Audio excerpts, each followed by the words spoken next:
12वीं के क्लास में आज शुरू करेंगे जयशंकर प्रसाद की रचना देवसेना का गीत। पहला अध्याय है ये काव्यखंड का। 2 कविताएं आपको पढ़ना है, देवसेना का गीत और कार्नेलिया का गीत। तो चलिए शुरुआत करते हैं।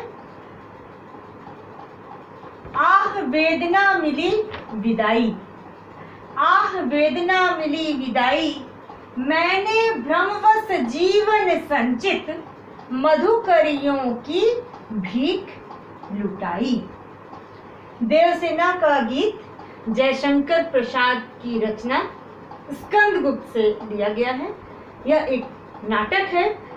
देवसेना इसकी नायिका है और इसके नायक है स्कंदगुप्त।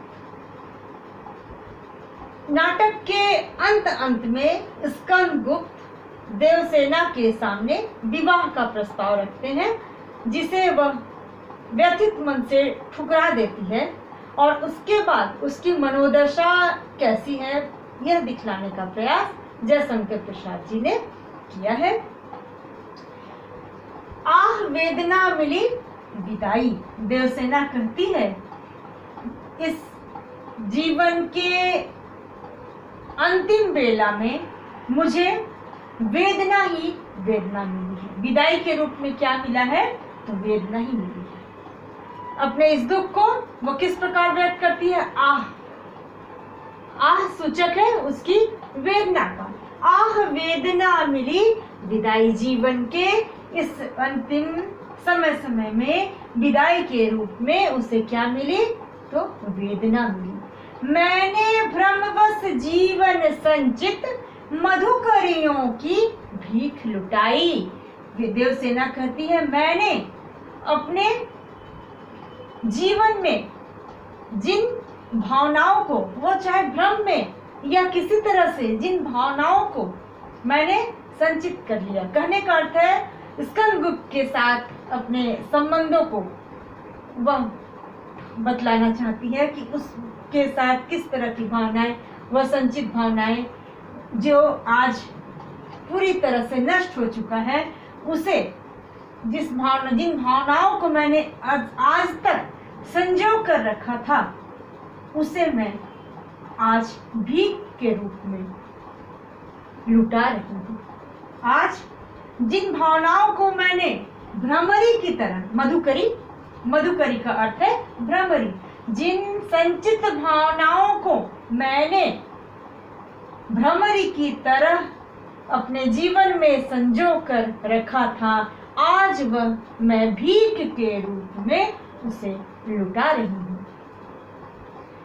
यहाँ पर जयशंकर प्रसाद जी ने देवसेना की मनोदशा का वर्णन किया है। जब वह पूरी तरह से दुखी हो जाती है, पूरी तरह से टूट जाती है, जीवन के अंतिम क्षणों में कुछ भी उसके पास नहीं रहता। जिस स्कंदगुप्त को वह अंतर्मन से प्रेम करती थी, लेकिन उसके विवाह प्रस्ताव को अब वह स्वीकार करे भी तो किस रूप में, इसलिए वह अपने आप को ही ठगा सा महसूस करती है और कहती है कि अपनी भावनाओं को मैंने आज भीख की तरह लुटा दिया है। यहाँ कवि की भाषा शुद्ध खड़ी बोली है। तत्सम यानी संस्कृत के शब्दों का प्रभाव हम देख रहे हैं, जैसे मधुकरियों, भ्रमवश, ये कुछ संस्कृत से भी आया। आगे, छल छल थे संध्या के श्रमकण, छल छल थे संध्या के श्रमकण, आंसू से गिरते थे प्रतिक्षण, मेरी यात्रा पर लेती थी नीरवता अनंत अंगड़ाई। देवसेना कहती है कि जो व्यथा, अंतर की व्यथा मेरे मन में है, उस व्यथा को संध्या की पसीना के रूप में, मेरे जो आंसू है वह संध्या भी अपने श्रम कण का मतलब होता है, श्रम मतलब होता है मेहनत से निकला हुआ पसीना। इस यहाँ पर श्रम कण का अर्थ हुआ मेहनत से बहाया हुआ पसीना। तो छल छल थे संध्या के श्रम कण। देवसेना की अवस्था देखकर संध्या भी मानो अपने श्रम कण यानी पसीने के द्वारा उसकी व्यथा को बहा रहे हैं। आंसू से गिरते थे प्रतिक्षण, यहाँ पर दोनों को मिलाइएगा तो अर्थ स्पष्ट हो जाएगा। छल छलते संध्या के श्रम कण आंसू से गिरते थे प्रतिक्षण। इधर देवसेना के आंसू और इधर संध्या के श्रम कण मेहनतवारी यानी पसीना, ये दोनों मिलकर उसकी मनोभावनाओं को व्यक्त कर रहे हैं। मेरी यात्रा पर लेती थी नीरवता अनंत अंगड़ाई। मेरी इस अंतिम यात्रा पर नीरवता यानी खामोशी भी, अनंत का अर्थ है अंतहीन, जिसका कोई अंत नहीं है। तो मेरी इस अंतिम यात्रा पर मानो खामोशी भी अंतहीन अंगड़ाई पर अंगड़ाई ले जा रही है। पूरी तरह से हताश टूटी हुई देवसेना की मनोदशा को दिखलाने का प्रयास किया गया है। साथ में प्रकृति चित्रण जो छायावादी कवियों की प्रमुख विशेषता है, यह भी संध्या के समकन आंसू से गिरते थे प्रतिक्षण, ये सब स्पष्ट हो रहा है। कहने का अर्थ है कि प्रकृति भी मानो देवसेना के आंसुओं के साथ है, इसीलिए कहा गया है संध्या के समकन आंसू से गिरते थे प्रतिक्षण। मेरे आंसू है एक तरफ, दूसरी तरफ मेरे साथ संध्या में मेहनत से बहाया हुआ पसीना भी मेरे साथ है, और मेरी इस अकेलेपन पर, मेरी इस अंतिम यात्रा पर खामोशी अनंत अंगड़ाई ले रही थी, और कोई भी नहीं था देवसेना के साथ। आगे, श्रमित स्वप्न की मधु माया में, श्रमित स्वप्न की मधु माया में, गहन विपिन की तरु छाया में, पथिक उनिंदी श्रुति में किसने यह विहाग की तान उठाई।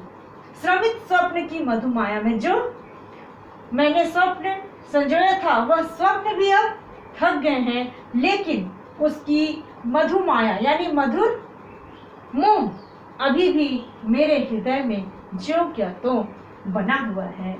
ऊपर से यह गहन विपिन की तरु छाया में किस पथिक ने वृक्ष की, सघन वृक्ष की छाया में आज बिहाग की तान उठा दी है। बिहाग कहते हैं शास्त्रीय संगीत का एक राग जिसे रात्रि में गाया जाता है।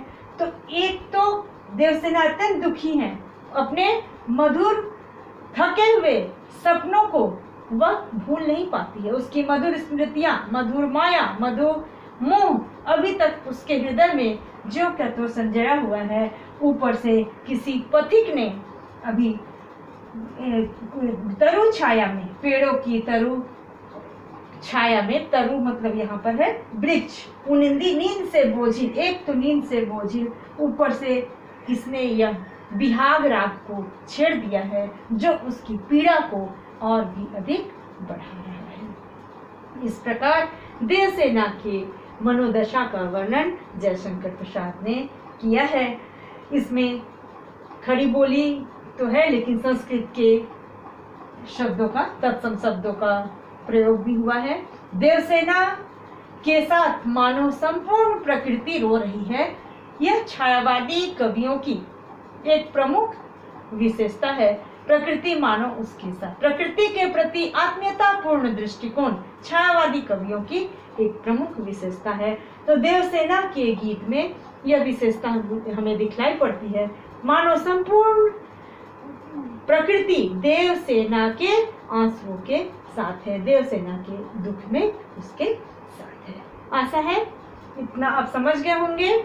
इसका अभी कुछ पंक्ति अभी बाकी है जिसे मैं अगले कक्षा में पढ़ाऊंगी। आज के लिए इतना ही, धन्यवाद।